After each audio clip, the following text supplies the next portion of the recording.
So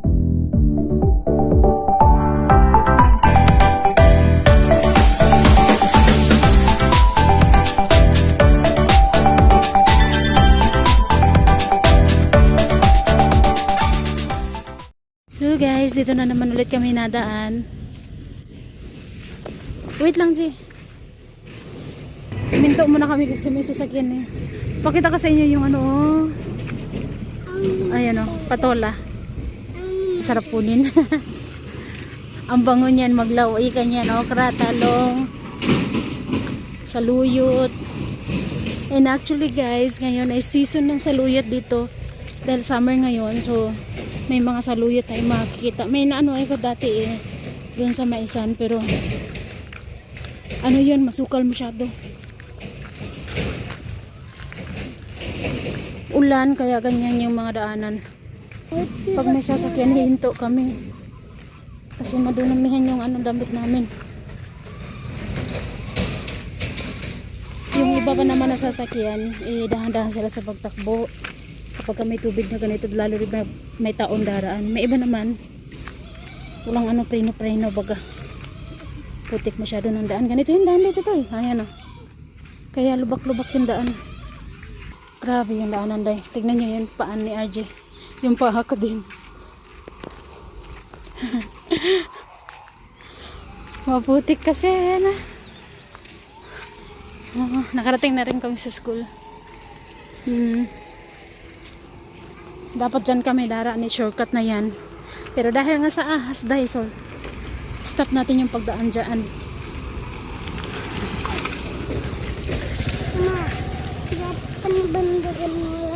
Bandagan ni Hunno, ili araw sa ati araw lay asin no. Sabi niya i-close ko rin daw yung gate. Sabi ko hindi pwedeng isarado dahil yung ano yung kaklase mo hindi pa dumarating. So yun guys, uwi na ako. Anong oras na? Time check. 11:30, 10:31.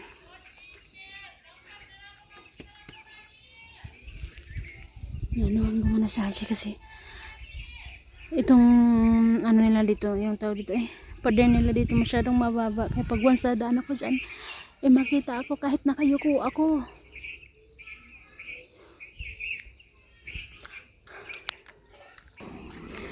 Ayan. Tingnan nyo ba naman yung daanan dahil.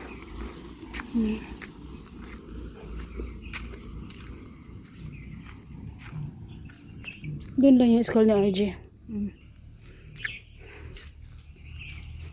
Ayan.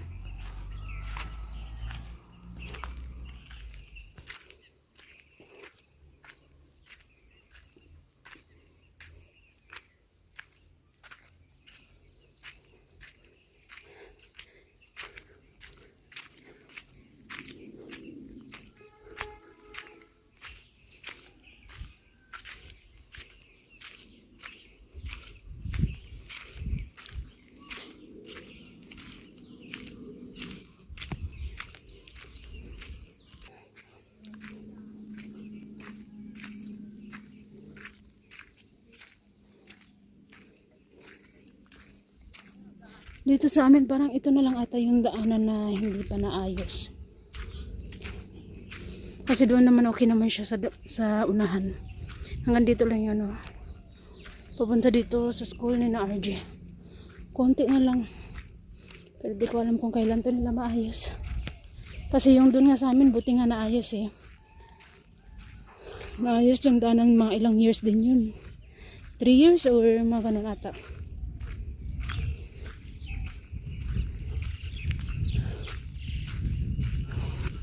Tahimik ng paligid, no? Walang katao-tao ngayon kasi ang lahat ay busy sa pagtatanim ng palay.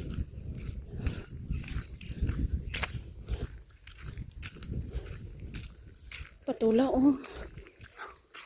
Yun, nandun pa. Yun.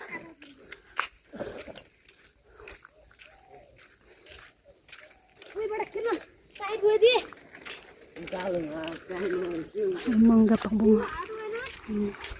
Kaya dito guys, dito kung nagkukuha si Ayman ng gatas. Medyo malayo din to sa amin guys, no. Kasi I mean, pag nagkukuha siya ng gatas, is nagbabike talaga siya. Kasi pag maglalakarin mo to dahil na, matatagalan ka. Kasi pag lilibot ka pa talaga dun eh. Okay lang sana kung may shortcut. Pero may shortcut naman, kaso hindi ka basta-basta makakadaan ngayon. Kasi nga, masukal. Baka may ahas. Kaya kailangan mong dumaan mismo sa kalsada na to. Kaya makatatagalan ka talaga.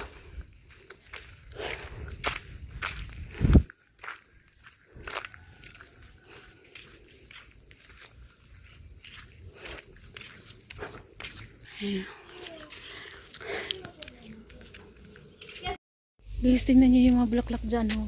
Hindi ko alam kung natubo lang ba dyan yan or tinanim. Maraming ganyan nito.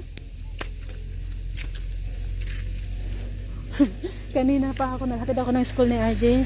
Napadpad ako dito, naghintak muna ako dito, nag-usap-usap muna kami.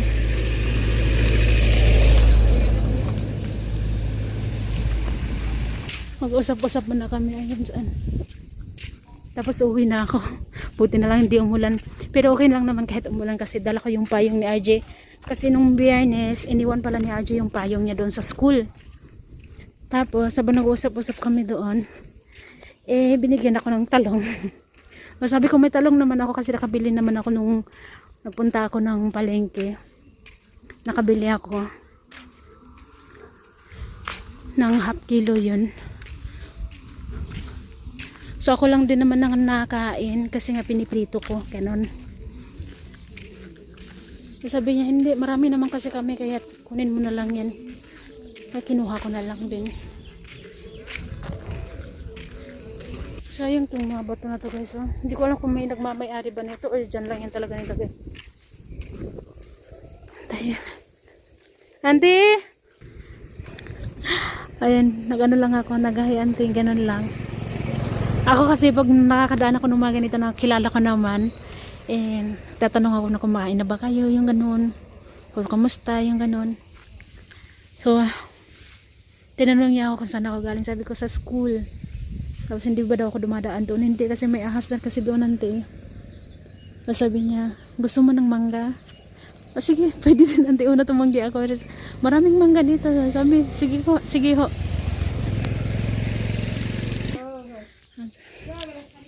Hazard auntie. Thank you. Ayan. Diba, nadaan lang ako dito. Nabigyan ako.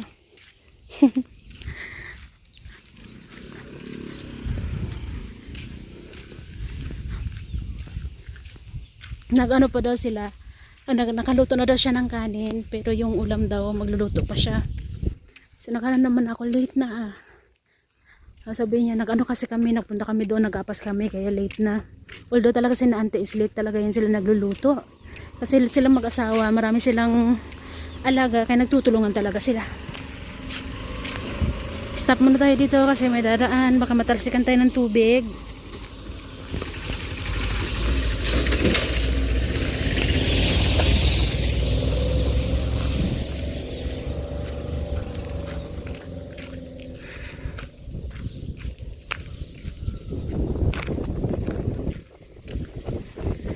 Tahimik talaga ng paligid guys. Ang sariwa ba? Tapos yung iba busy sa pagtatanim ng palay, sa pagbubunot ng palay para at maitanim na din na isa-isa, yung ganun ba?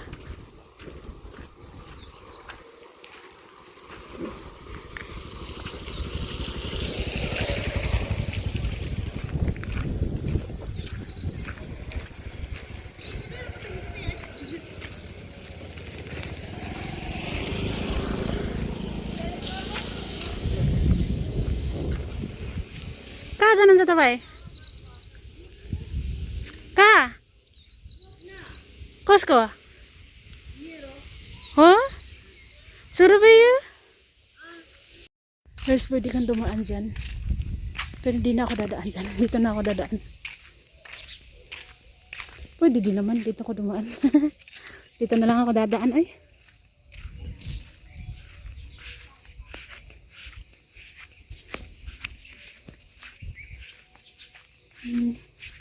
Tingin lang tayo kasi kasi baka may ahas na biglang susulpot na kagaya kay RJ.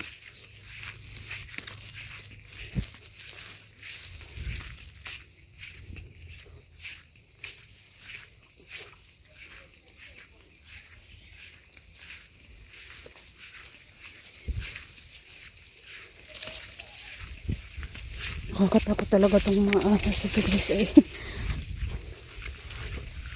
Magpaspas tayo ng lakaw. At isa pa itong napakahirap daanan dito eh. Nilagyan nila ng ganito. So dahil ginawa nila yan, so ibig sabihin siguro yun din na nila yung pinadadaanan. Kasi nilagyan talaga nila ng gate eh. Walang tao.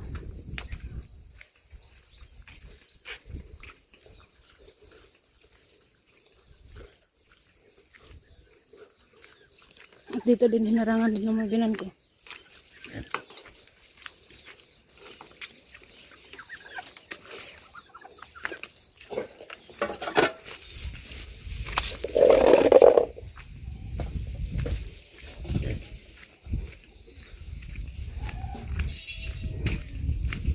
Dito na tayo sa bahay.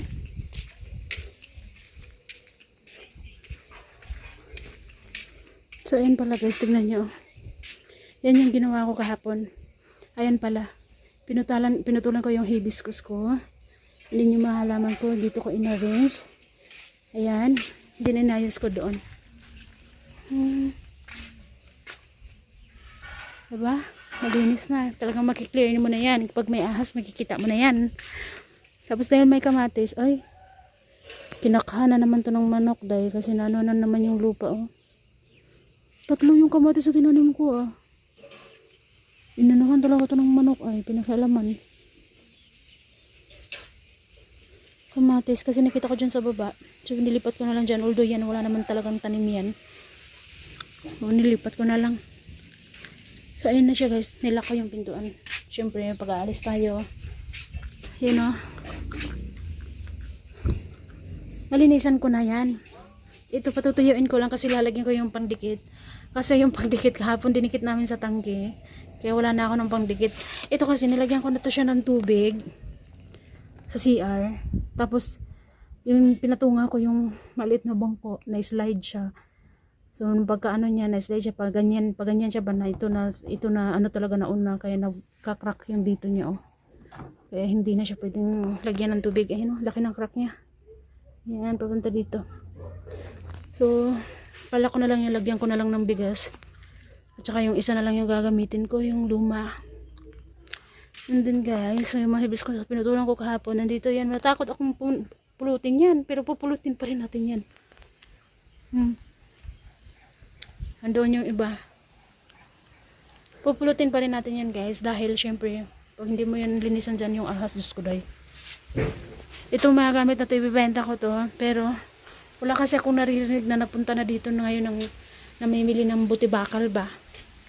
Ibenta ko yan. Ano yan? Rice cooker, blender na sira.